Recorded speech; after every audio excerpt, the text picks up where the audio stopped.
The rain wasn't falling so much as it was attacking, a relentless, icy assault that had long since soaked through my worn-out jacket and chilled me to the bone. I clutched the strap of my duffel bag, my knuckles white, the single piece of luggage that contained everything I had left in the world. Or at least, everything I'd been able to grab in the 90 seconds I'd had to flee. Each hurried step splashed through murky puddles on the cracked sidewalk, the sound drowned out by the frantic hammering of my own heart. He'd be back soon. He'd said he was going out for more supplies, a euphemism for the liquor that fueled his rages. That meant I had maybe 20 minutes, less if he changed his mind. 20 minutes to vanish from a life that had become a beautifully decorated prison. I'd loved the house once, loved the man, or the man I thought he was. Liam, the charismatic investment banker with a smile that could light up a room. That smile had become a snarl, the charm a weapon of control. The first shove had been a shock. The first slap, a waking nightmare. The broken rib was a silent, aching testament to my own stupidity for staying so long. But tonight was different. Tonight, he'd backhanded me so hard I saw stars, his eyes glazed with a fury I didn't even understand. You look at another man like that again, and I'll make sure no one ever looks at you again, he'd hissed, his breath hot and sour against my ear. I hadn't looked at anyone. I'd just been staring blankly at the television, a cooking show where a cheerful woman was frosting a cake. His paranoia had become a living entity in our home, a third occupant that fed on his jealousy and my fear. As his car had peeled out of the driveway, a strange, cold clarity had settled over me. This was it. The next time he would make good on his threat. He would kill me. The thought was not hysterical. It was a simple, stark fact, as real as the throbbing in my cheek. So I ran. I emptied the petty cash jar he thought I didn't know about. $317 into my pocket, stuffed a change of clothes, my passport, and a single photo of my mother into my gym duffel, and I ran out into the storm. I didn't take my car. He had a tracker on it. I didn't take my phone. He could ping it. I was a ghost, severing ties with the modern world in one desperate, clean cut. I'd been walking for an hour, maybe 2, my sense of direction blurred by panic and the downpour. I was in a part of the city I didn't recognize, a neighborhood of shadowy warehouses and closed industrial units, with the streetlights few and far between, their feeble glow doing little to dispel the oppressive darkness. The cold was seeping into my marrow, my teeth chattering uncontrollably. I needed to get inside. I needed to get warm. I needed a moment to think, to plan, to figure out where the hell a woman with no money, no friends, and a violent ex-husband on her tail was supposed to go. And then I saw it, a soft golden glow at the end of the block, spilling from a large frosted glass window. A sign, wrought iron and simple, hung above a heavy wooden door. The Oaken Guard. A bar. It looked like a relic from another era, untouched by the grim industrial decay surrounding it. It promised warmth, a temporary shelter from the storm, a few minutes of respite. My instincts screamed at me to keep moving, to find a bus station, a women's shelter, anything more anonymous. But my body was shutting down, the adrenaline crash leaving me trembling and weak. Just for a minute, I told myself. To get warm, to stop the shaking. I pushed the heavy door open, a bell jingling softly overhead. The contrast was immediate and almost overwhelming. The roar of the rain vanished, replaced by the low, soulful hum of a jazz standard playing on a vintage record player behind the bar. The air was warm, thick with the rich, comforting sense of polished wood, aged whiskey, and something savory cooking in the back. It was like stepping into a sanctuary. The interior was all dark, gleaming mahogany, exposed brick, and soft, intimate lighting from brass sconces. Booths with high backs lined one wall, offering privacy, while a long, magnificent bar dominated the space, its surface reflecting the amber glow of bottles stacked to the ceiling. It was busy but not crowded, a murmur of quiet conversation filling the space. A few patrons glanced up as I entered, their eyes lingering for a moment on my drowned rat appearance before politely looking away. I felt 100 eyes on me, but in reality, it was probably only a few. I was just so acutely aware of my own vulnerability. I shuffled toward the end of the bar, as far from the door as possible, and slid onto a worn but comfortable leather stool, dropping my sodden duffel at my feet. I kept my head down, pulling my wet hair over the side of my face, which I knew was starting to bruise, a faint, hot throb beneath the skin. A moment later, a figure appeared on the other side of the bar, I saw him first in reflection. A tall, broad-shouldered man wiping a glass with a white cloth. Then I looked up, and my breath caught. He was formidable, not handsome in a classical pretty way. His face was a map of quiet authority, all hard lines and angles, dark hair, cropped short, with just a hint of silver at the temples, a strong jaw, clean-shaven, and his eyes. They were the color of dark bourbon, intense, and they held an unnerving stillness. They took me in with a single, sweeping glance that felt less like a look and more like an assessment. He saw the wet clothes, the duffel bag, the way I held myself, tense, ready to bolt. I saw his gaze flicker, just for an instant, to the side of my face I was trying to hide. "Rough night," he said. His voice was a low baritone, a rumble that fit the room perfectly. It wasn't a question. It was a statement of fact, devoid of pity. It was the first kind words, simple as they were, that I'd heard in months. I just nodded, my throat too tight to speak. He set the clean glass down and picked up another. "You're shivering." Again, not a question. The rain," I managed to whisper. He gave a slow, single nod. He reached under the bar and produced a heavy ceramic mug. Without a word, he filled it from a coffee urn, added a splash from a bottle I didn't recognize, something dark and caramel-colored, and slid it across the polished wood toward me. "On the house," he said. "Coffee with a shot of Irish cream. It'll take the edge off the chill." I wrapped my hands around the mug. The heat was almost painful on my cold skin, but it was a blessed anchoring pain. "Thank you," I breathed, the words barely audible. He didn't respond, just went back to wiping glasses, giving me the space to exist. I took a tentative sip. The liquid was hot and sweet, the alcohol a warm trail down my throat, spreading through my chest. It was the most humanely decent thing anyone had done for me in a very long time. For a few minutes, I just sat there, drinking the coffee, letting the warmth seep back into my frozen limbs, listening to the soft crackle of the record and the rain pattering against the window. It was a pocket of peace in a world that had gone mad. This man, this bartender, with his quiet strength and non-judgmental silence, felt like a guardian. The Oaken Guard. The name fit him. I risked another glance at him. He moved with an economy of motion that spoke of controlled power. No wasted energy. He was polishing a glass, his hands strong and capable, the fingers long. I noticed a faint pale scar that cut through his eyebrow, as well as another small silvery one on his chin. A history written on his skin. He wasn't young, perhaps in his mid-40s, and everything about him radiated a sense of unshakable calm. I felt a bizarre, illogical sense of safety sitting here at his bar. It was a feeling so foreign, so starkly contrasted with the terror I'd lived with for the past year, that it made my eyes prickle with threatened tears. I blinked them back fiercely. This was a pause, not a destination. I needed a plan. I had $300 and a passport. I could get a bus ticket, maybe to another state, find a cheap motel for the night, get a waitressing job under the table. The thoughts were a frantic, jumbled mess. My hand went to my cheek again, the nascent bruise a brand of my failure. The bartender's dark eyes caught the movement. He stopped his polishing and leaned forward slightly, his voice dropping even lower, meant only for me. "You know," he said, his tone conversational, almost casual, "the lock on the women's restroom in the back is the only one in this building that actually works. It's a solid deadbolt, slides right into the frame." He held my gaze for a moment, his expression unreadable, then straightened up and turned to serve a customer who had just approached the other end of the bar. I sat frozen, the mug halfway to my lips.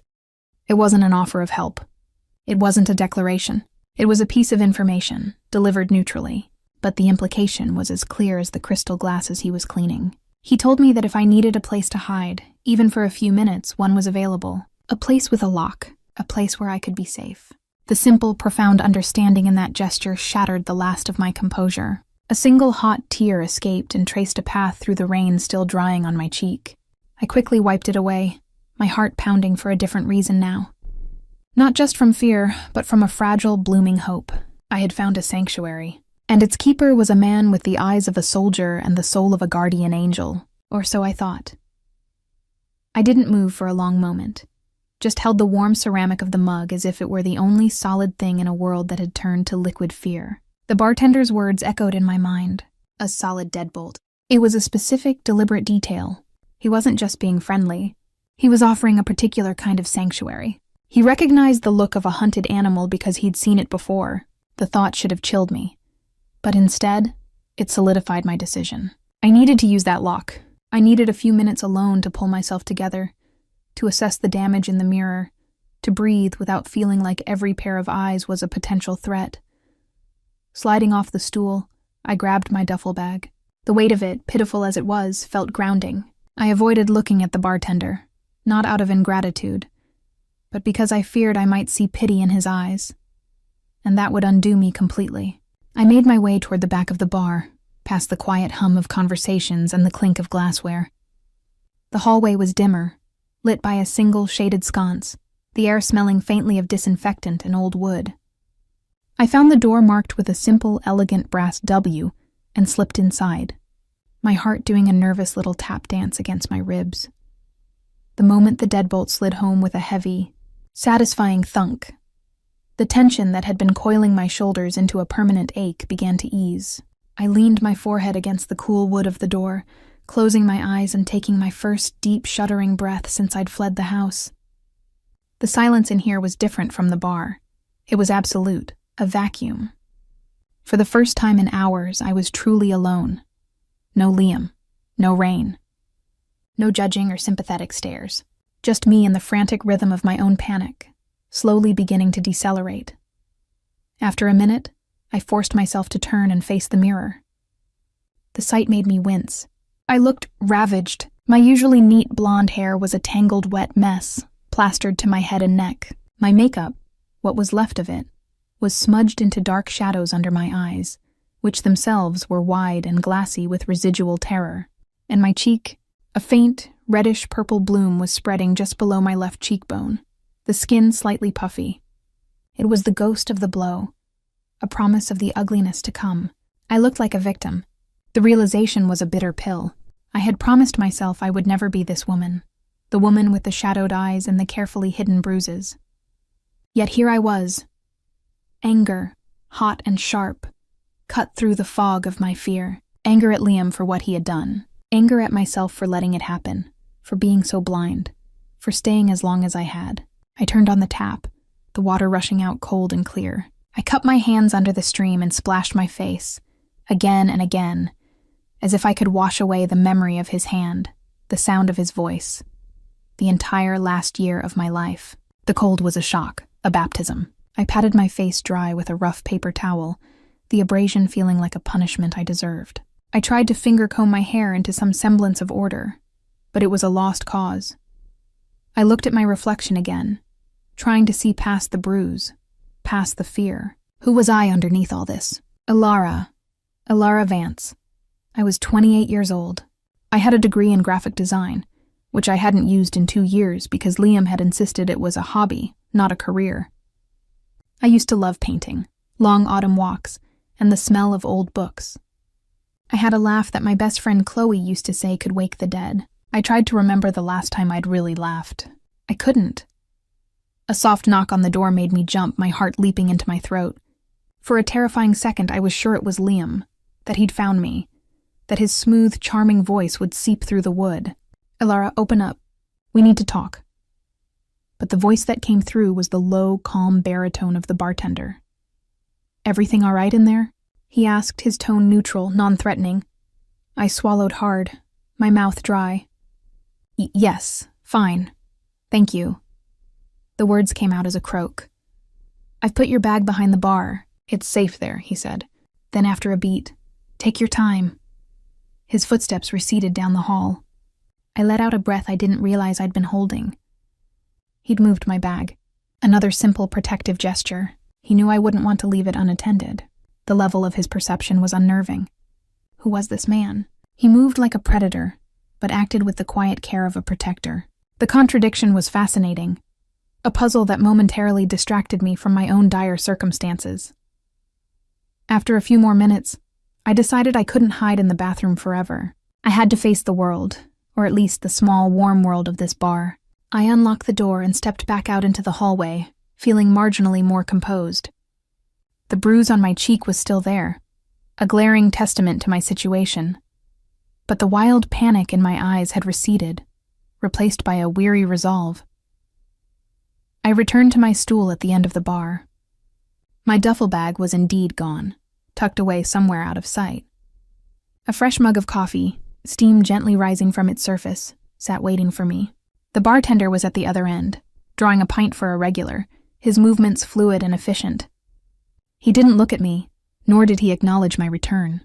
I was grateful for that. His discretion was a balm. I took a sip of the coffee. It was just coffee this time, black and strong. I welcomed the bitterness. As I sat there, the initial shock of my escape began to wear off, replaced by the cold, complex reality of my predicament. $300. No phone, nowhere to go. I couldn't go to a hotel. Liam would check them all. I couldn't go to Chloe's. That was the first place he'd look. I had a cousin in Oregon, but getting there required planning, money, and a trail I was afraid to leave. I was so lost in my thoughts that I didn't notice the man approaching my end of the bar until he was already sliding onto the stool next to mine. He was big, with a thick neck and hands that looked like they'd done a lifetime of manual labor. He smelled of cigarette smoke and cheap beer. "Rough night, sweetheart?" he slurred, his eyes bleary and too focused on me. I instinctively shrank back, pulling my arms tight around myself. "I'm fine," I said, my voice barely a whisper. "Don't look fine," he persisted, leaning closer. His breath was foul.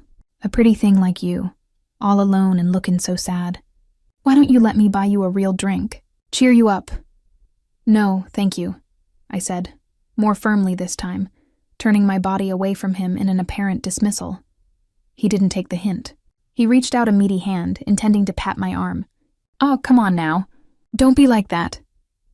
I flinched back so violently I almost fell off the stool. The room seemed to tilt, the walls closing in. This was it. This was the vulnerability I had feared. I was alone, exposed, and now trapped by a different kind of threat.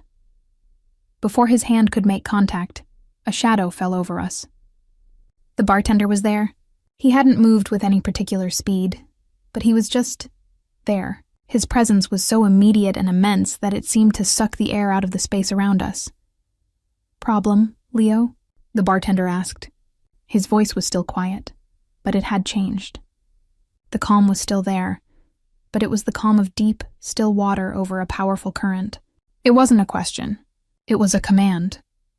The drunk, Leo, immediately retracted his hand as if he'd been burned. His bravado evaporated. No problem, Silas. Just being friendly to the new girl." "She doesn't want to be friendly," the bartender, Silas, said. His dark eyes were fixed on Leo, and though his expression was neutral, the intensity in his gaze was terrifying. "Your tab is closed. Time for you to go home." There was no argument, no protest. Leo just nodded, his face pale, and scrambled off the stool, nearly tripping in his haste to get away. He didn't look back as he hurried out the front door into the rain. Silas watched him go, then his gaze shifted to me. The terrifying intensity was gone, replaced by that same quiet assessment. "You all right?" I could only nod, my heart hammering for a whole new set of reasons. I had seen a flash of something in him then, something primal and dangerous. He had dismissed a man twice my size with nothing but a look and a few softly spoken words. The power he wielded was absolute, and it was effortless. "Thank you," I whispered. He gave a slight, almost imperceptible nod. "This is a quiet place," he said, his voice back to its usual low rumble. "I like to keep it that way." He looked at me for a moment longer, his eyes lingering on the bruise on my cheek. "If you need a job," he said so casually it took a second for the words to register. "I need a new dishwasher, nights, cash, no questions asked." The offer hung in the air between us. So unexpected it felt like a life preserver thrown into a stormy sea. A job, cash, no questions. It was everything I needed in that moment. A way to earn money without a paper trail. A reason to be in this safe, guarded space. It was too perfect. Too convenient. A sliver of suspicion wormed its way through my gratitude. Why would he offer me this? Out of the goodness of his heart? The man I had just seen terrify a drunkard didn't seem like the altruistic type. But what choice did I have? Pride was a luxury I could no longer afford. I met his gaze, seeing the hard lines of his face, the unreadable depths of his eyes. I was making a deal, and I had no idea what the terms were. Yes, I said, the word feeling like a threshold. I need a job. A ghost of a smile, there and gone in an instant, touched his lips. Good, you can start tomorrow, 10 o'clock. He turned and walked back to his station, leaving me sitting there, my future suddenly, inexplicably, tied to this mysterious man named Silas in his sanctuary of a bar. I had run from one powerful, dangerous man, only to find myself seeking refuge with another. The difference was, for now, this one's danger felt like a shield. I prayed I wasn't making the biggest mistake of my life. The word yes seemed to hang in the air, a tangible thing that had fundamentally altered my trajectory. Silas gave me a single, curt nod, as if my acceptance was a foregone conclusion, and then he was back to work, his focus shifting to the remaining patrons as last call was softly announced. The world outside the bar no longer felt like an immediate, crushing threat. It had been replaced by a new, complex reality centered around this man and his offer. A job, a purpose, a hiding place. I watched him move. That economy of motion once again captivated me.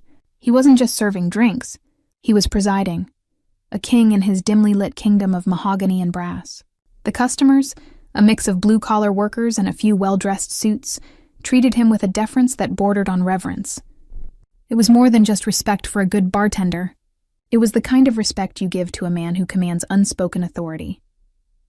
When the last patron had shuffled out into the night, the silence in the bar deepened, becoming something intimate and heavy. The rain had softened to a gentle patter against the windows. Silas locked the front door, the finality of the bolt sliding home echoing my own locked bathroom door from earlier.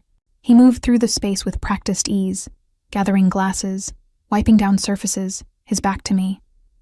I sat frozen on my stool, unsure of my role now. Was I an employee, a guest, a stray he'd taken in? You can't go back out there tonight, he said, his voice cutting through the quiet without him turning around. He was stating another fact, just like he had with the lock on the bathroom door. I have some money. I can find a motel, I said, the protest weak even to my own ears. The thought of an anonymous, possibly seedy motel room filled me with a fresh wave of dread. He finished wiping down the bar and finally turned to face me, leaning back against the counter and crossing his arms over his broad chest. The pose was relaxed, but his gaze was intent. The motels around here aren't safe for a woman alone, especially one who looks like she's running.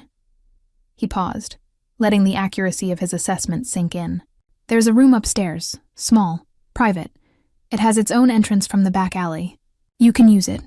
My heart, which had begun to settle, kicked back into a frantic rhythm. Go upstairs with him? The thought was wild. I had just escaped one man's control. Was I really going to voluntarily place myself in the power of another?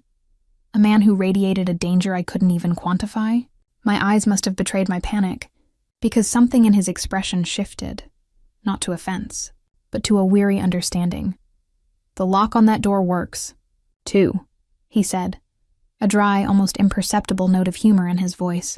Better than the one in the bathroom, actually. I'll give you the key. You come and go as you please. I don't go up there unless invited. He pushed away from the bar and walked over to a small antique desk tucked away in a corner. He opened a drawer, retrieved a single old-fashioned brass key on a simple ring, and brought it over to me, placing it on the bar between us with a soft click. It was an offering, not a demand. I stared at the key. It represented a choice, a real one. I could take it, accept this bizarre shelter, or I could walk out into the rainy, dangerous unknown with my $300 and my desperation. The practicality of my situation warred with a lifetime of caution. He had protected me from Leo. He had offered me a job without question. He was now offering me a locked room. The pattern of his behavior, while intimidating, had been consistently protective. My hand trembled as I reached out and closed my fingers around the cold, heavy brass. Thank you, I said, the words infused with a gratitude that went deeper than mere manners. I was thanking him for the room, for the job, for the coffee, for not making me feel like a pathetic victim. He nodded. This way. He led me through a door behind the bar that I hadn't noticed before, concealed to look like part of the wood-paneled wall. It opened onto a narrow, steep staircase, the air smelling faintly of dust and old wood. We climbed in silence. the only sound our footsteps on the creaking treads. At the top was a small, plain landing with 2 doors. One was heavy, dark wood, presumably leading to his personal space. The other, to the right, was painted a simple white. He gestured to the white door. "That's yours. The bathroom is through there. Towels are in the cupboard." He made no move to come closer. "I'm downstairs if you need anything. But you won't." With that, he turned and descended the stairs, leaving me alone in the dim hallway. I listened to his retreating footsteps, then fumbled with the key. It turned smoothly in the lock, and the door swung open into a room that was exactly as he'd described, small, private, and surprisingly clean. It held a single bed with a plain iron frame, a simple wooden dresser, and a small table with a chair. A single window looked out over the rain-slicked alley below. It was Spartan, but it was safe. It was mine. I locked the door behind me, the solid thunk of the deadbolt a sound I was coming to associate with salvation. I sank onto the edge of the bed, the worn quilt soft beneath my hands. The events of the night crashed over me in an overwhelming wave. The fight with Liam, the frantic escape, the cold, relentless rain, the bar, Silas. It was too much. The tears came then, not the single controlled tear from the bar, but great heaving sobs that racked my entire body. I cried for the life I'd lost, for the love that had curdled into terror, for my own shattered sense of self. I cried until I had nothing left, the storm inside me finally matching the one that was now dying down outside. Exhausted, I changed into the dry clothes from my duffel bag, a soft t-shirt and a pair of sweatpants, and crawled under the covers. The pillow smelled faintly of lavender and laundry soap. It was the most normal, comforting smell I could imagine. As I drifted into an uneasy sleep, my last conscious thought was of Silas's dark, watchful eyes. I had run from her ex and found safety in a bar. Now, I was living above it, my fragile future entirely in the hands of its enigmatic owner. The thought was terrifying, but for the first time in a very long time, it was a terror laced with something that felt dangerously like hope. The next few days fell into a strange new rhythm. By day, the bar was closed and silent, and my little room was a quiet cocoon. I would venture out cautiously to a small grocery store a few blocks away, using my precious cash to buy simple food, bread, fruit, yogurt, which I stored on the windowsill to keep cool. I spent the hours reading old paperbacks I found in a box in the hallway, or just staring out the window at the slice of city life in the alley below. It was a suspended animation, a pause between the horror of my past and the uncertainty of my future. At night, I worked. Dishwashing at the Oaken Guard was hard, hot, monotonous labor. My hands grew red and pruned from the scalding water. My back ached from hours standing on the hard stone floor, and the constant steam left my hair frizzy and my skin damp. But I loved it. I loved the mindless focus it required, the way it drowned out my own thoughts with the roar of the industrial sprayer and the clatter of plates and glassware. I was hidden away in the steamy, noisy kitchen, invisible to the customers in the front of the house. Silas was a quiet presence. He would bring back racks of dirty glasses, his movements silent and efficient. He never made small talk, never asked about my past, never commented on the fading yellow-green bruise on my cheek. His silence was a gift. He treated me not as a victim or a charity case, but as an employee. He was demanding in his way. He expected the glassware to be spotless, the stainless steel counters to gleam, the floor to be mopped clean before I left. But he was fair. At the end of each shift, he would pay me in cash, folding the bills and pressing them into my hand without a word. It was more than minimum wage, a lot more. I began to observe him, this man who had become my unlikely savior. I saw how his patrons, even the roughest-looking ones, minded their manners in his presence. I saw how a single look from him could quell a rising argument before it even began. I saw the men who would come in, not for a drink, but for a quiet, intense conversation with him in a shadowy booth. They were a different class of patron, sharper, harder, their eyes constantly scanning the room. They treated Silas not with reverence, but with the wary respect of equals. They called him Silas, never Mr. Anything. And sometimes when he thought no one was looking, I saw him. Not the calm, controlled bartender, but a man standing alone at the end of the bar, staring into the middle distance, his expression so heavy with a weary, ancient burden that it made my heart ache. In those unguarded moments, he looked less like a guardian and more like a king trapped by his own crown. I was deeply, undeniably curious. Who was this man who commanded such fear and loyalty? This question became a constant hum in the back of my mind, a mystery that was slowly beginning to overshadow the fear of Liam finding me. A week bled into 2, and the rhythm of my new life became as familiar as the ache in my lower back from hours spent standing over the sink. The initial sharp-edged terror of being found by Liam began to dull, sanded down by the monotonous safety of my routine. By day, my room was a sunlit prison of my own choosing, the 4 walls holding my anxiety at bay. I started a small ritual of doing yoga in the morning, the slow, deliberate stretches away to reclaim ownership of a body that had felt like a foreign, betrayed thing for so long. I found a cheap set of watercolor paints at a thrift store and began to brush color onto paper tentatively. My first attempts were clumsy and hesitant, but the mere act felt like a rebellion. I was doing something for no one but myself. The nights belonged to the steam and the noise of the kitchen. I had become efficient, a machine of suds and scalding water. I learned the patterns of the bar, the ebb and flow of the crowd, and the specific way Silas liked the whiskey glasses polished until they sang when you rubbed a finger along the rim. We had developed a silent language, he and I. A raised chin from him meant another rack of glasses was on its way back. A nod from me meant I needed more detergent. Words were rarely necessary. One hectic Friday night, the air in the kitchen was thick with the heat of the industrial dishwasher and the press of bodies. A waitress, a sharp-eyed woman named Gia with a tattoo of a snake coiled around her forearm, burst through the swinging door, her tray laden with the debris of a large party. Big group in booth 4, Silas. Celebrating something. They're messy, she said, her voice a quick, efficient clip.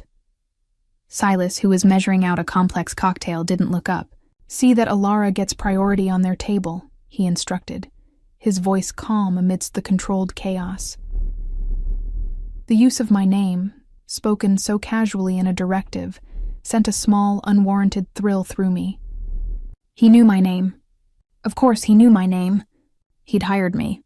But hearing him say it, in that context, made me feel seen. A part of the machinery, yes, but a part he was consciously maintaining. Gia slid the tray onto my counter. You heard the man. Booth 4. She gave me a quick, appraising look that took in my damp forehead and soap-slicked arms. Keeping up?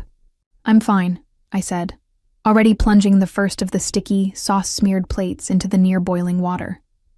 She left, and I lost myself in the work.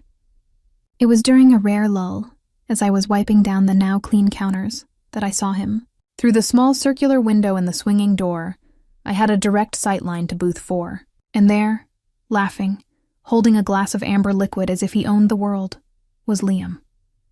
The world stopped. The roar of the dishwasher faded to a distant hum. The clatter of glassware became the ringing in my ears. My blood turned to ice water in my veins. He was here. He'd found me. How? How could he possibly have known? My mind raced, a frantic, trapped animal. Had he followed me on one of my daytime grocery runs? Had he put a tracker on my duffel bag that night? Had it just been dumb, cruel luck? He looked the same. Perfectly tailored jacket, hair styled just so. That easy, charming smile that had once made my knees weak and now made my stomach roil. His colleagues surrounded him, the same ones who had smiled at me at company parties, utterly unaware of the monster that lived beneath the polished surface. He was holding court, the center of attention. The normalcy of it, the sheer audacity of him living his life, laughing while I was hiding in a steamy kitchen, washing his glass, was a violation that stole the air from my lungs. I stumbled back from the door, pressing myself against the cool stainless steel of the refrigerator, my heart trying to beat its way out of my chest. I was going to be sick. He would see me. He would walk past the kitchen, glance in, and it would all be over. All the running, the fear, this fragile new life I was building, shattered in an instant. The swinging door pushed open, and I flinched, expecting to see his face, his eyes narrowing in triumphant recognition, but it was Silas. He took one look at me, my ashen face, my wide, terrified eyes, the way I was trembling, and his own expression shifted instantly from neutral focus to sharpened alertness. He didn't ask what was wrong. He followed my stricken gaze through the window in the door to booth 4. "Who is he?" Silas asked, his voice low and dangerously calm. I couldn't speak. I could only shake my head, my throat sealed shut by pure panic. Silas's eyes narrowed as he studied Liam. He looked from my terrified face back to the man in the booth, and I saw understanding dawn in his dark eyes. He didn't need me to say it. He knew. "Stay here," he commanded, his tone leaving no room for argument. "Do not come out." He pushed through the door and was gone. Paralyzed, I watched through the window, my body frozen in a state of pure dread. I saw Silas approach the booth. He didn't look at Liam directly, instead addressing the table as a whole with a polite, professional smile that didn't reach his eyes. "Gentlemen," I saw him say, his voice too low for me to hear through the glass, "I hope you're enjoying your evening. I'm afraid we've had a small issue with our reservation system. This booth was actually reserved for another party that had just arrived. My apologies for the inconvenience, but I'm going to have to ask you to relocate to the bar. Your next round is on the house, of course." It was smoothly done, perfectly reasonable. Liam's friends immediately started gathering their things, grumbling good-naturedly. But Liam stayed seated, his smile fading. He looked up at Silas, and I saw a flicker of challenge in his eyes. He was a man used to getting his way, used to his charm and status smoothing over any obstacle. "Are you sure?" Liam said, his voice carrying a note of condescension. "We're quite comfortable here. Perhaps you could seat the other party at the bar." Silas didn't move a muscle. He stood there, his presence seeming to expand, to fill the space around the booth. The polite smile was gone, replaced by an expression of utter neutrality that was far more threatening than any scowl. "I'm afraid not," Silas said, his voice dropping even lower, becoming a soft, cold blade. "The booth is needed, now." The final word was not a request. It was an order. The air around the table seemed to crackle with tension. Liam's friends had fallen silent, sensing the shift. Liam held Silas's gaze for a long, dangerous moment, a silent battle of wills. I saw the confidence in Liam's eyes waver, then fracture under the sheer, unassailable force of Silas's stillness. This wasn't a negotiation. It was a decree. A tight, unpleasant smile stretched Liam's lips. "Of course," he said, the words clipped. He stood up, deliberately slow, and gathered his jacket. As he passed Silas, he paused. "You run a tight ship." "I do," Silas replied, his gaze never leaving Liam's face. Liam and his group moved to the bar. The atmosphere around them was noticeably subdued. Silas watched them go, his back to me, a solid, immovable wall between me and the man who wanted to destroy me. He didn't look back at the kitchen. He began wiping down the now empty booth himself, erasing any trace of Liam's presence. I slid down the refrigerator to the floor, my legs unable to hold me any longer.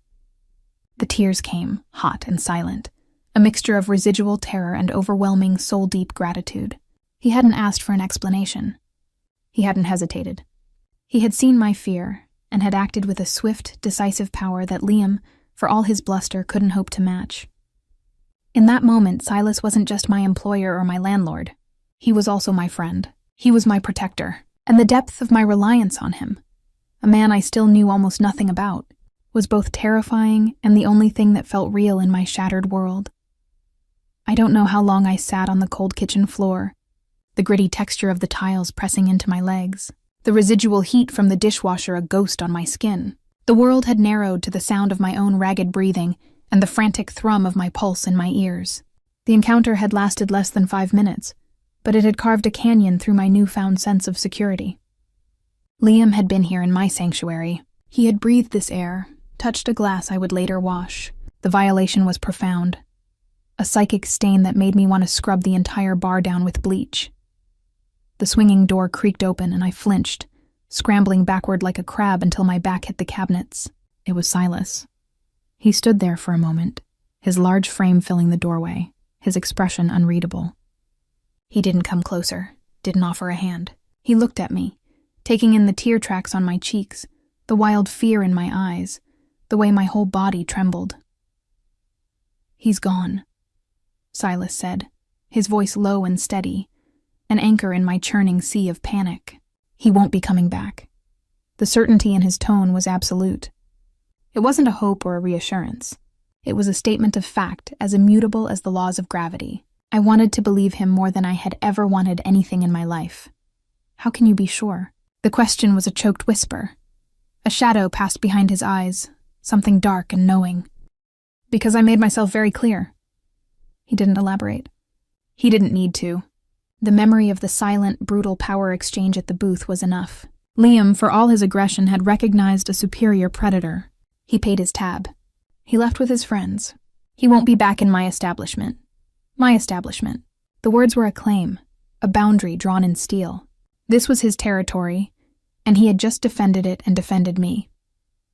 I slowly, shakily, got to my feet, using the counter for support. My legs felt like overcooked pasta. Thank you, I managed, the words inadequate for the debt I was accruing. He acknowledged it with a slight dip of his chin. Finish your shift, he said, his tone returning to its usual businesslike rumble. The distraction will do you good. He was right. The mindless physical work was the only thing that could quiet the screaming in my head. I turned back to the sink, my hands shaking as I picked up the next rack of glasses. But the rhythm was broken. Every clatter of a plate made me jump. Every time the front door opened, my heart seized. I was a raw nerve, exposed and vibrating with a fear that was now compounded by a dizzying sense of awe. Who was this man who could dismiss a threat like Liam with nothing more than a look and a few softly spoken words? The rest of the night passed in a blur of steam and noise. When the last customer was gone and the final lock was turned, Silas didn't immediately disappear upstairs. Instead, he poured 2 fingers of a deep amber whiskey into a heavy crystal tumbler and pushed it across the bar toward me. Drink, he said. You're still shaking. I stared at the glass. I wasn't much of a drinker, and whiskey had been Liam's preferred poison. But the command in Silas's voice, and the bone-deep chill that had settled in me, made me obey. I picked it up, the crystal heavy and cool in my hand, and took a small sip. The liquid was smooth, with a complex warmth that bloomed in my chest, chasing back a fraction of the cold dread that had been there. We stood in silence for a long moment, the only light coming from a single lamp over the cash register. The bar was a landscape of shadows and polished wood, the quiet profound after the evening's cacophony. He's my ex-husband, I said suddenly, the words breaking the silence before I could stop them. I hadn't planned to tell him, but the whiskey and the residual terror and the sheer weight of his silent presence loosened my tongue.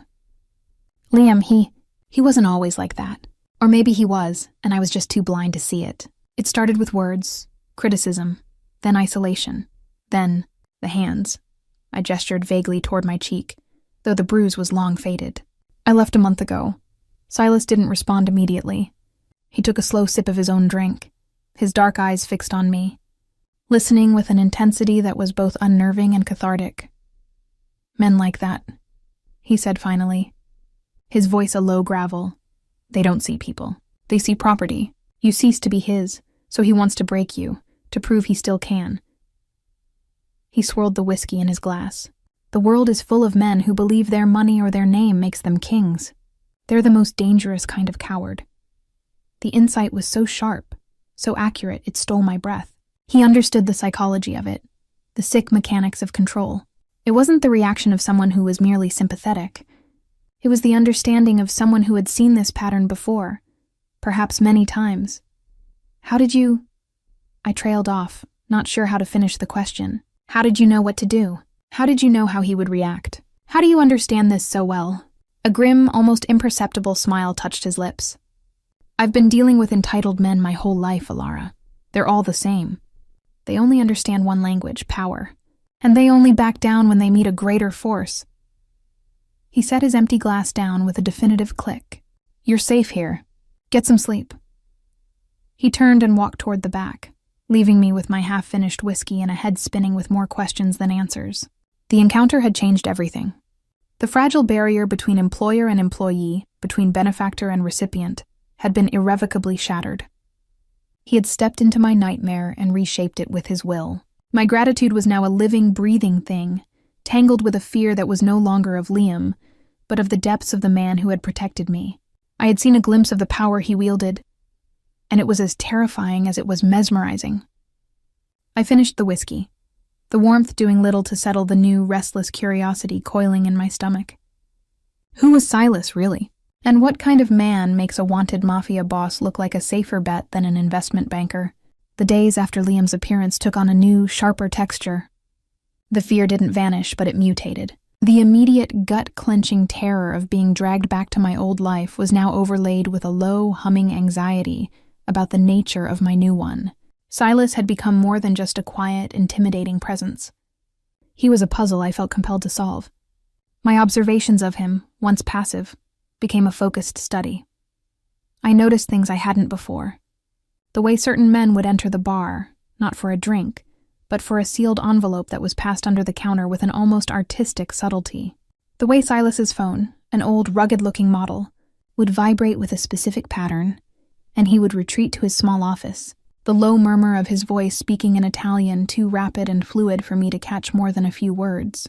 I heard names like Luciano, and the Shipment, and the Calabrian, snippets that meant nothing to me but carried a weight that made the air feel thick. I also noticed the security.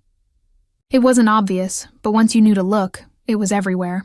The discreet camera above the door wasn't just for show. Its tiny red light was always on. The men who sat alone at the bar, nursing a single beer for hours, their eyes constantly scanning the room. They weren't just patrons. They were guards. And the way Silas carried himself, the way his jacket always seemed to hang just a little too straight on his right side. I tried not to think about what might be hidden beneath it.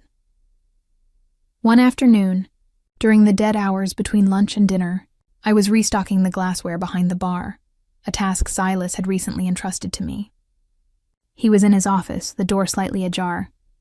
I heard the rustle of a newspaper, then a soft, frustrated sigh. Curious, I peered through the crack. He was sitting at his desk, not looking at a computer or a ledger, but at the front page of a prominent Italian-language newspaper.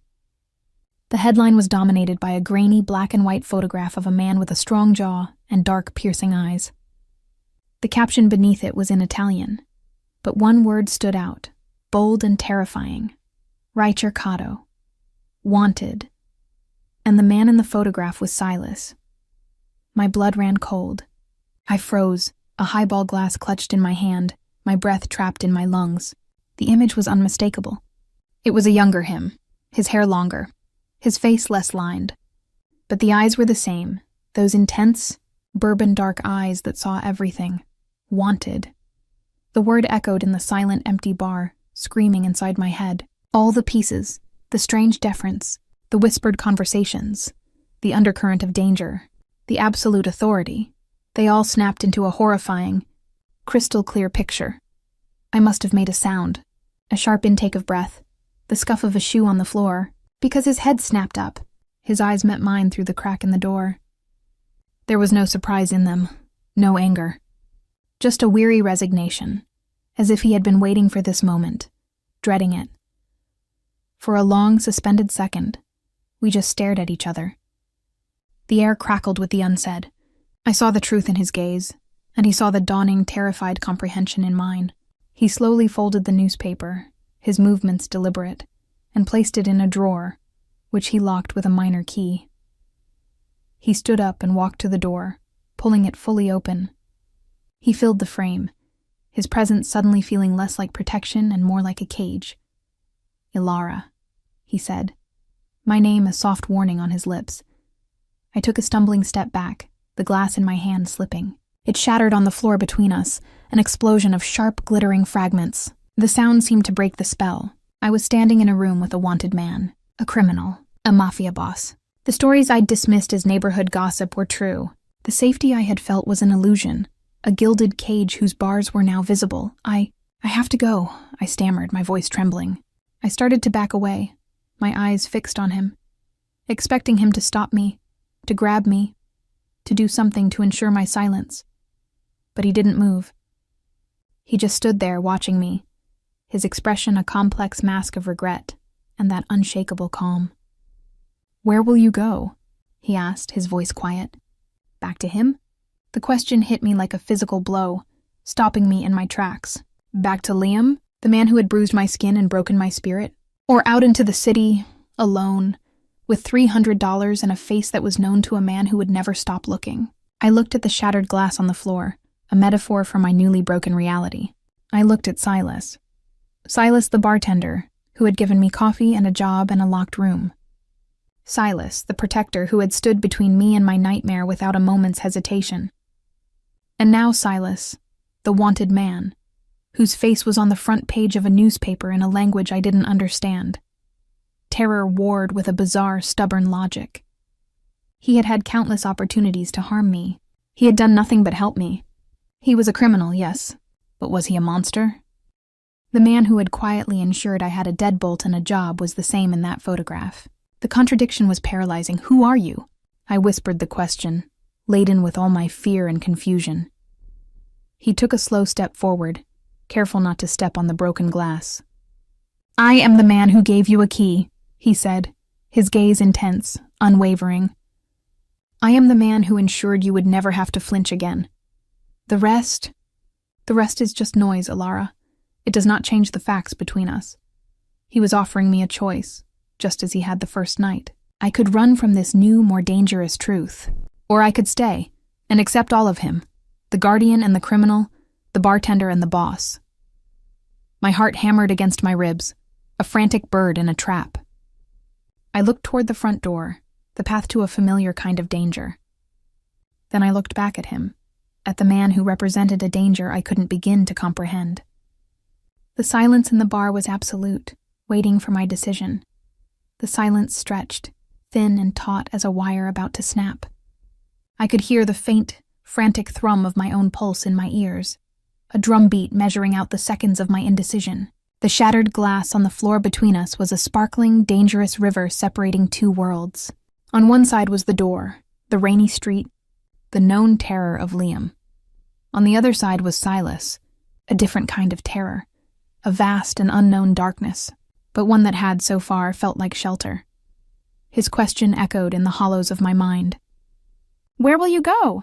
Back to him? The answer was a resounding, instinctual no that vibrated through my entire being. I would rather take my chances with the devil I didn't know than return to the one I did. The realization was a cold anchor in the storm of my panic. I had already made my choice the moment I took the key to the room upstairs. I had chosen him. I just hadn't known who him truly was. I forced my gaze away from the tempting escape of the front door and back to Silas. He hadn't moved. He was waiting, his expression still that unreadable mask, but I thought I saw a flicker of something in his eyes.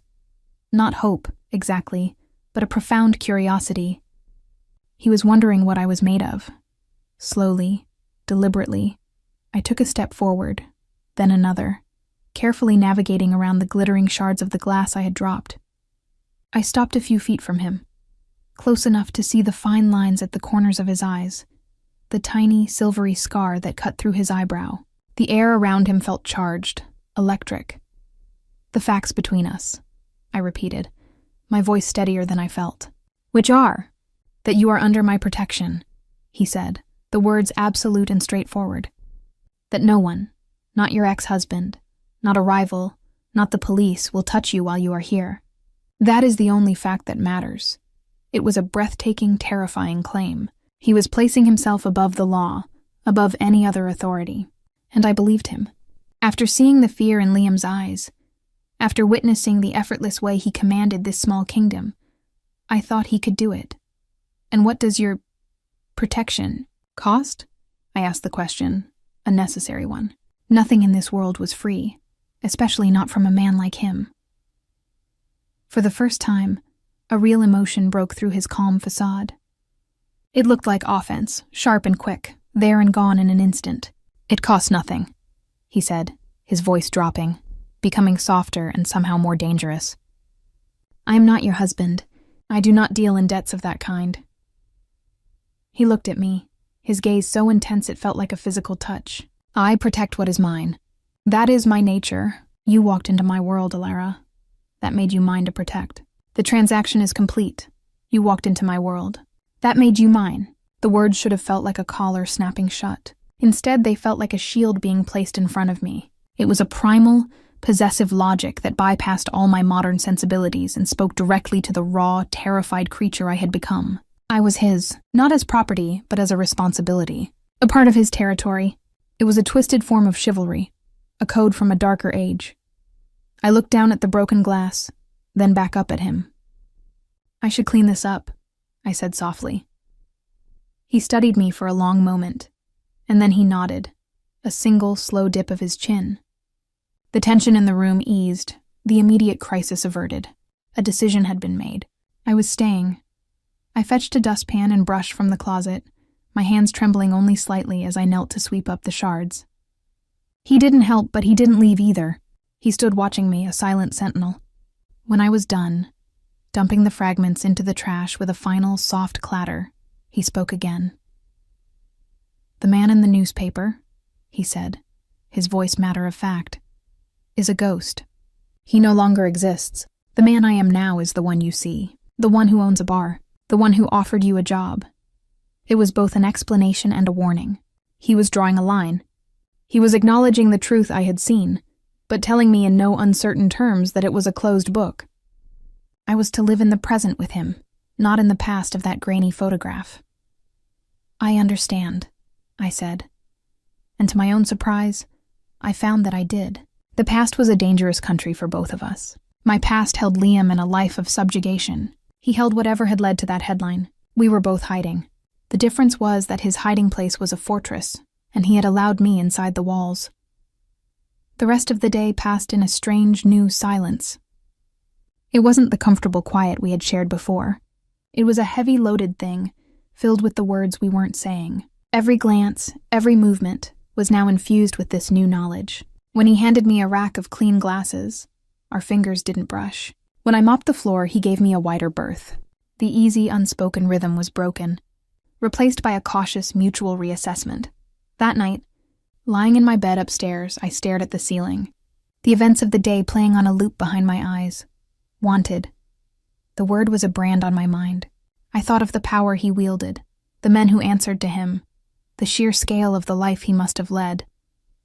And I thought of the small kindnesses, the coffee, the job, the locked door, the way he had stood between me and Liam.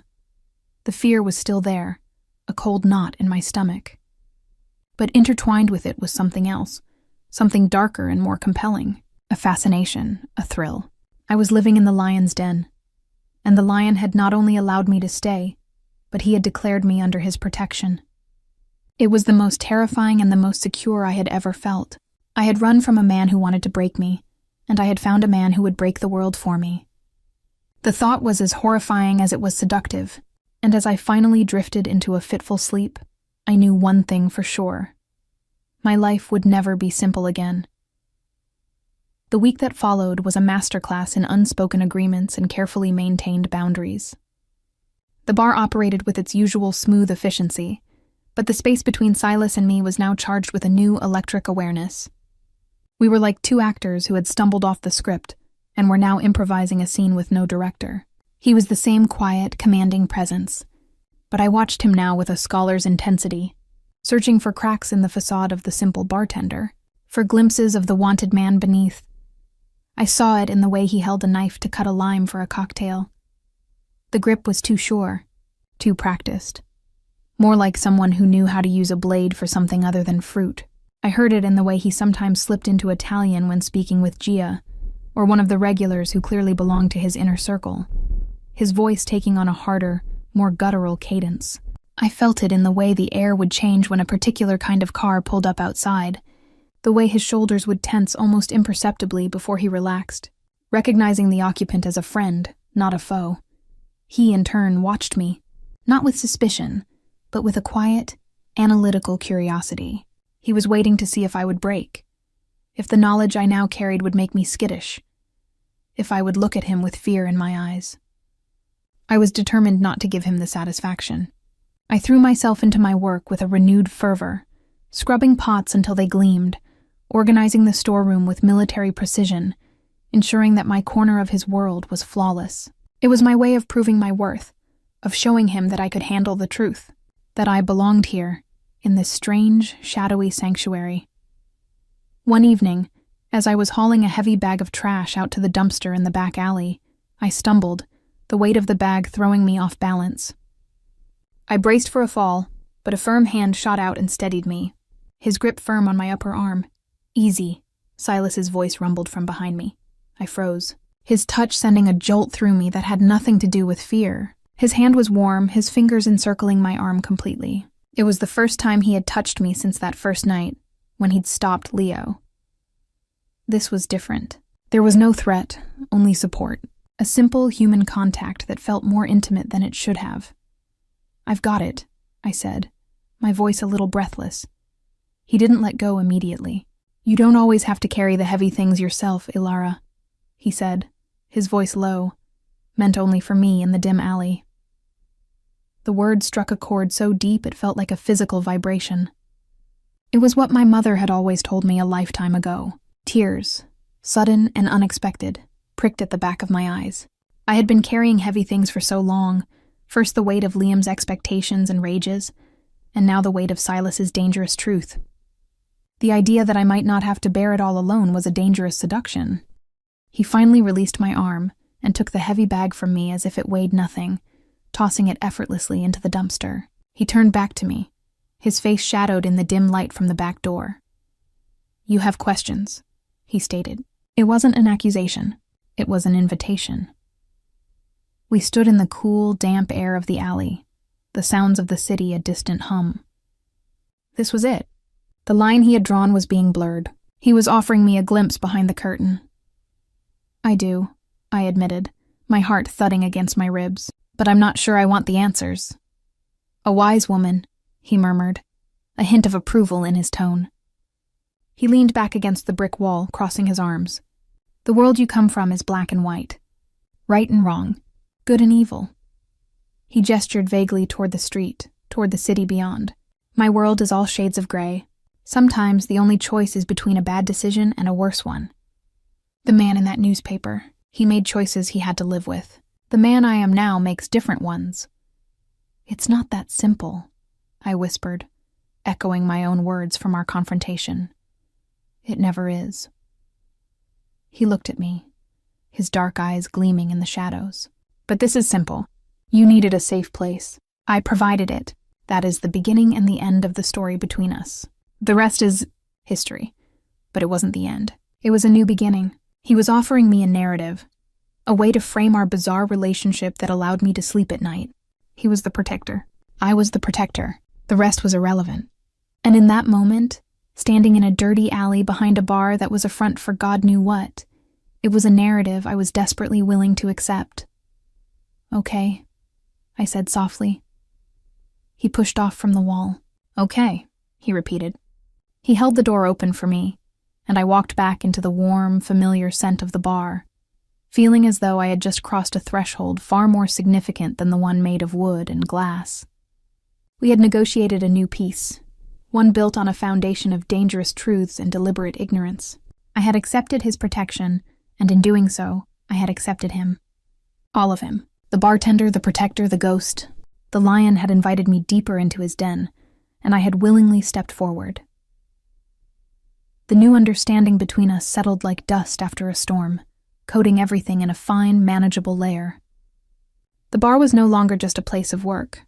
It became my entire universe, a self-contained ecosystem with its own laws and its own king. My world shrank to the dimensions of the building, the steamy kitchen, the shadowy bar, my small room upstairs. The outside, with its threats and its complexities, felt like a distant dream. Liam's face began to blur in my memory, the sharp edges of my fear softened by the constant, low-grade hum of my new reality. Silas began to trust me with more. I graduated from just washing dishes to occasionally helping Gia during the pre-open setup, polishing the countless glasses until they sparkled under the soft lights, and folding the crisp white napkins into perfect fans. I learned the inventory system, the specific brands of whiskey he insisted on, and the way he liked the olives sliced for the martinis. It was domestic almost, this rhythm we established, a dangerous criminal domesticity. He never spoke of his past again, and I never asked. However, he began to discuss other topics. He'd comment on the book I was reading, which I had left on a bar stool, surprising me with his knowledge of 19th century Russian literature. He noticed when I started sketching again on a pad I'd bought, my fingers itching to create something, and one day, a set of high-quality charcoal pencils appeared on my bedside table with no note. The gesture was so thoughtful, so at odds with the man in the grainy newspaper photo, that it left me more unsettled than if he had shouted at me. One quiet Tuesday night, as I was wiping down the tables after closing, he was at the bar, counting the night's take. It was a ritual I usually avoided, but tonight he didn't seem to mind my presence. I watched the way his hands moved, stacking bills, his fingers deft and sure. He wasn't just counting money, he was assessing it, his mind already calculating, planning. "You're staring, Alara," he said without looking up. I flushed, caught. I was just wondering what. He finished a stack, wrapped a band around it, and set it aside. How a man who reads Dostoevsky and buys art supplies ends up. I trailed off, gesturing vaguely at the money, at the bar, at the invisible empire I knew existed just beyond these walls. He finally looked up, a faint wry smile touching his lips. It didn't reach his eyes. "You think a man cannot be more than one thing? That a love for beauty precludes a capacity for ugliness?" He leaned back, studying me. "Life is not so simple. A man can appreciate a sunset and still be able to kill the man standing next to him if the situation demands it. The two are not mutually exclusive. They are simply different tools for different moments." The casual way he spoke of killing should have horrified me, and a part of me was horrified, but a larger part was fascinated by the brutal honesty of it. He wasn't pretending to be something he wasn't. He was showing me the jagged pieces of himself and trusting me not to look away. "Is that what you are?" I asked, my voice barely a whisper. "A collection of tools?" "We all are," he replied, his gaze intense. "You are a tool of creation. You make art." He nodded toward my sketchpad. "You are also a tool of survival. You ran, you hid, you adapted. You are washing dishes in a bar owned by a criminal to stay alive. That does not make the art you create any less beautiful. It just makes you more complex." He paused, his dark eyes holding mine. "I am a tool of protection, and sometimes protection requires a darker set of instruments." He was reframing the world for me, teaching me his language. In his philosophy, there was no such thing as good or evil, only helpful and necessary. It was a seductive, terrifying logic that began to seep into my own thoughts. Was he a wicked man? By the standards of the world I'd left, unquestionably. But by the standards of the world he had built, a world where I was safe and warm and had a lock on my door, he was a king, a god, a protector. I finished wiping the table, my mind reeling. I was being groomed, not for anything sordid, but for acceptance. He was slowly and carefully acclimating me to the temperature of his world, and I was adjusting to it. The water was getting warmer, and I was the frog who didn't realize it was beginning to boil. Later that night, as I lay in bed, I replayed the conversation, a tool of protection. The words echoed. He saw himself as an instrument, a means to an end, and his end for now was my safety. The realization was profoundly unsettling. My safety was now intrinsically linked to a man who saw violence as just another tool in his kit. I had run from a man who used his fists out of rage, and I had found a man who would use them, or worse, with the cold, calculated precision of a surgeon. The trade-off was monstrous, and yet, as I drifted to sleep, the thought that curled around me was not one of fear, but of a dark, undeniable comfort. I was the one he had chosen to protect, in a world of gray that felt like the only color that mattered. The fragile piece of our new normal was shattered on a night that smelled of ozone and impending rain.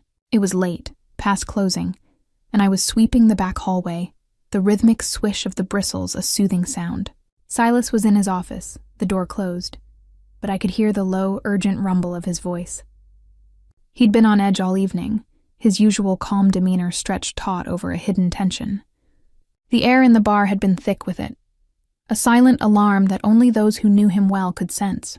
I had seen the looks exchanged between Gia and the quiet man who always sat at the end of the bar. The one I now knew was named Marco. Something was wrong. The front door, which Silas had locked himself in an hour ago, exploded inward. It wasn't a kick. It was a brutal, coordinated assault. The heavy wood splintered around the deadbolt, the frame shattering as two large men dressed in black tactical gear burst through, their movements fluid and professional. They weren't police. They moved with a ruthless efficiency that spoke of a different kind of training. A third man followed, older, his face a mask of cold fury. He was expensively dressed, but his eyes were cruel that his tailored suit couldn't conceal. Before I could even scream, a hand clamped over my mouth from behind and an arm like a steel band locked around my waist, lifting me off my feet. I was dragged backward into the shadows of the hallway, a human shield. I caught a glimpse of Gia, a handgun appearing in her grasp as if from nowhere, but she was immediately disarmed by one of the tactical men, the move too fast for my eyes to follow. The office door flew open. Silas stood there, his expression not of surprise but of a cold, deadly rage. He didn't have a weapon in his hands. He didn't need one. His presence was a weapon. "Victor," Silas said, his voice a low growl that vibrated through the very floorboards. "You've damaged my door." The older man, Victor, smiled, a thin, unpleasant stretching of his lips. "A small price to pay for your attention, Silas. You've been avoiding my calls. I have nothing to say to you. You have something that belongs to me," Victor countered, his voice a silken threat. "A ledger. You took it from my man in Naples.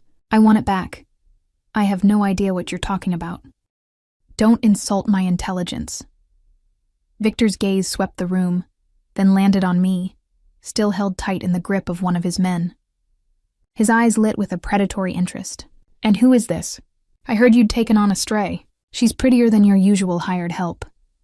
Silas's eyes flickered to me for a fraction of a second. I saw it then, the calculation, the weighing of options. His stillness was more terrifying than any movement could have been. "Let her go, Victor. This is between us." "But it's so much more persuasive when it's not," Victor purred. He nodded to the man holding me. The arm around my waist tightened, crushing the air from my lungs. A whimper escaped against the hand over my mouth. That was the trigger. Silas moved. It wasn't like in the movies. There was no dramatic leap, no shouted warning. It was a blur of controlled, brutal motion. He crossed the space between him and the man holding me in 2 swift strides. I heard a sickening crack, and the pressure around my waist vanished as the man holding me crumpled to the floor, his arm bent at an impossible angle. Silas didn't even look at him. His hand shot out, grabbing the wrist of the hand over my mouth, twisting it with a force that made bone grind. The man screamed, releasing me. I stumbled back, gasping, my legs giving way. I collapsed against the wall, sliding to the floor, my body trembling uncontrollably. I could only watch, paralyzed as hell broke loose in the bar. The second tactical man lunged at Silas. Silas didn't block the punch. He moved inside it, his own fist driving into the man's solar plexus with a sound like a sack of wet cement hitting the ground. The man folded, gagging. Victor pulled a gun, a small, sleek pistol, but Silas was already on him. He knocked the gun aside with one hand and drove the heel of his other palm into Victor's nose. There was a wet, crunching sound. Victor staggered back, blood streaming down his face, a mask of shock and pain. It was over in less than 10 seconds. 3 men lay on the floor, moaning or unconscious. Silas stood over them, his chest rising and falling only slightly, his knuckles raw and bleeding. He looked every inch the man from the newspaper, a creature of pure, unadulterated violence. The calm bartender was gone. In his place was the King of Shadows, and he had just defended his throne. He turned his gaze to me. The fury in his eyes banked, replaced by a sharp, assessing look. "Are you hurt?"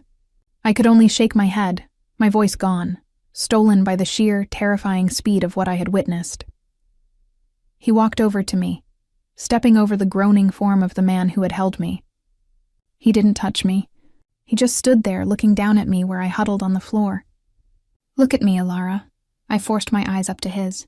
"They were dark, endless pools, you see?" he said, his voice quiet, almost gentle, in stark contrast to the carnage around us. "This is the world. This is the price of my protection. Are you still sure you want to stay?" It wasn't a threat.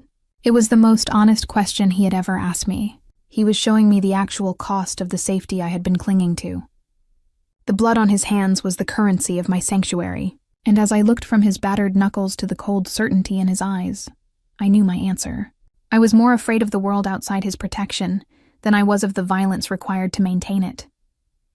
The word yes was a stone in my throat, too heavy to push out. I could only manage a single jerky nod, my eyes locked on his. The confirmation was all he needed. The intensity in his gaze shifted, the storm receding, replaced by a grim satisfaction. He had his answer. I had passed some unspoken brutal test. He turned away from me, the moment of raw connection severed. "Marco," he barked, his voice once again the calm, commanding tone of a general. Marco, who had been covering Victor with his own weapon, moved instantly. "Boss, clean this up," Silas ordered, gesturing to the 3 incapacitated men. "Take Victor to the back room. I'll deal with him shortly. Get someone to fix my door." There was no question, no hesitation. Marco began issuing quiet commands into a communication device, and within moments, more men I recognized as regulars appeared, their casual demeanor gone, replaced by a chilling efficiency. They hauled the 2 tactical operatives to their feet and dragged them out the back. Victor, still bleeding and cursing in a language I didn't understand, was escorted none too gently toward Silas's office. The bar, which had been a battleground moments before, was now a triage unit, and a crime scene cleanup crew rolled into one. The shattered door was already being assessed, a large sheet of plywood appearing as if by magic to cover the opening. The scent of blood and violence hung in the air, a metallic tang underneath the familiar smells of wood and whiskey. Silas came back to me. He didn't offer a hand. He stood there waiting. I knew I had to move. I had to prove I wasn't broken by what I'd seen. Using the wall for support, my legs shaking violently, I pushed myself to my feet. I refused to look at the smudge of blood on the floor where Victor's nose had broken. "Come," Silas said, and it was a command, but a gentler one. He led me not to my room but to his office. Victor was gone, presumably taken to another location. The room was as neat and orderly as ever, betraying no sign of the confrontation that had just occurred. He closed the door, muffling the sounds of the cleanup outside. He went to a small cabinet and poured 2 fingers of whiskey into a glass, then turned and held it out to me. This time I didn't hesitate. I took it and drank it in one burning gulp, the liquor searing a path of false courage down my throat. I coughed, my eyes watering. He watched me, saying nothing. He was giving me space to process, to break if I needed to, but I was done breaking. A strange, cold numbness was settling over me, a protective shell forming around the core of my terror. I had seen the monster, and the beast had fought for me. Who was he? I asked, my voice raspy. "A business associate." "A disappointed one," Silas replied, his tone dismissive. "He miscalculated. He won't do it again." The casual way he spoke of a man he had just brutalized, a man who had threatened me, sent another chill through me. This was his normal. This was Tuesday. "He said you took something from him." "A ledger." Silas's eyes narrowed slightly. "I did. It contained the names of children his organization was trafficking. It now resides with an interested party in Rome. Victor is understandably upset." The revelation hit me with the force of a physical blow. It wasn't about money or territory. It was about that. The ledger, children. The moral calculus of my world, the black and white, was obliterated in an instant. The wanted man, the criminal, had stolen from a monster to save children, and he had just spilled blood to protect me. The lines blurred into a meaningless gray smear. I stared at him, seeing the man anew. The violence wasn't senseless.